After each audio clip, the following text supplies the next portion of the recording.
Magandang araw po. Narito na po ang magiging lagay ng panahon ngayong araw ng Lunes, July 1, 2024.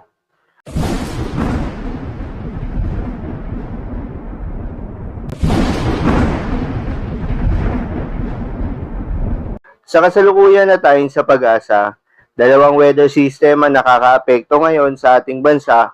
Una na riyan ay yung easterlies o yung mainit na hangin galing sa karagatang Pasipiko at nakakaapekto sa may eastern section ng Luzon at Visayas.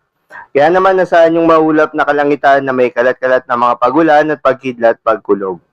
Pangalawa itong Intertropical Convergence Zone o ITZZ o yung salubungan ng hangin galing sa Southern at Northern Hemisphere na nakakaapekto naman sa may Southern Mindanao. Dahil dito, asahan rin yung maulap na kalangitan na may kalat-kalat na mga pagulan at pagkidlat pagkulog.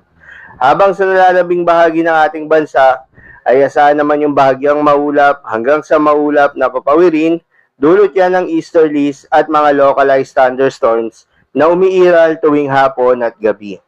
Magandang balita naman dahil ayon sa pag-asa ay walang binabantayan na bagyo o low pressure area sa loob at labas ng ating Philippine Area of Responsibility na maaaring makaapekto sa ating bansa.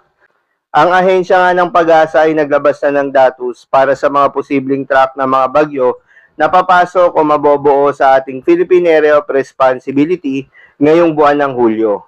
Inaasahan na 2 o 3 bagyo ang posibleng mabuo o pumasok ng ating Philippine Area of Responsibility at ang mga posibleng track na ito kadalasan ay dumadaan sa may Bicol Region hanggang sa may area ng Northern Luzon. Kapag hindi naman nagla-landfall ang mga bagyo o nasa may northern part ng ating bansa, asahan na posible itong mag-recurve. Ngunit kahit hindi ito mag-landfall o mag-recurve ito naman yung pagkakataon ng pag-enhance o pagpapalakas ng hanging habagat. Kaya naman kahit hindi tumama sa atin yung bagyo, asahan pa rin yung malalakas na mga pagulan na dulot nitong hanging habagat. Dahil sa epekto nitong easterlies, asahan ngayong araw ng Lunes sa Eastern Visayas ang maulap na kalangitan na may kalat-kalat na mga pagulan at pagkidlat pagkulog. Posible ang mga pagbaha o pagguho ng lupa dahil sa katamtaman hanggang sa kung minsan ay malakas na pagulan. Habang sa South Cotabato, Sultan Kudarat, Sarangani at Davao Occidental, asahan rin yung maulap na kalangitan na may kalat-kalat na mga pagulan at pagkidlat pagkulog. Dulot naman yan ng ITCZ. Posible rin ang mga pagbaha o pagguho ng lupa dahil sa katamtaman hanggang sa kung minsan ay malakas na pagulan.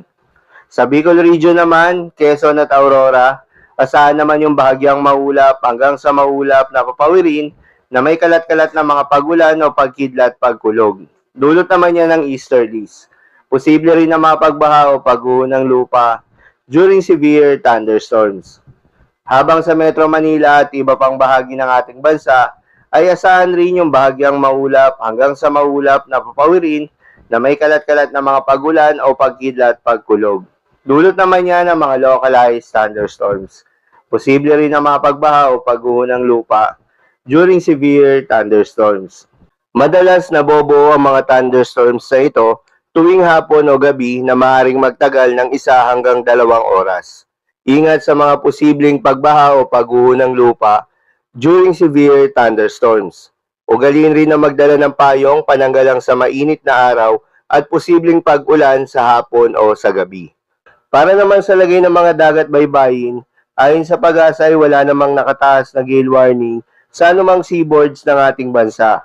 Kaya naman malayang makakapamalaot yung mga kababayan nating mangingisda at yung may mga maliliit na sasakyang pandagat. Asahan ang banayad hanggang sa katamtaman ng mga pag-alon. Ngunit iba yung pag-iingat pa rin lalo na kung meron tayong offshore thunderstorm activity. Asahan pa rin yung mga tsansa ng malalakas na hangin at kaakibat nito ang bahagyang pagtaas ng mga alon.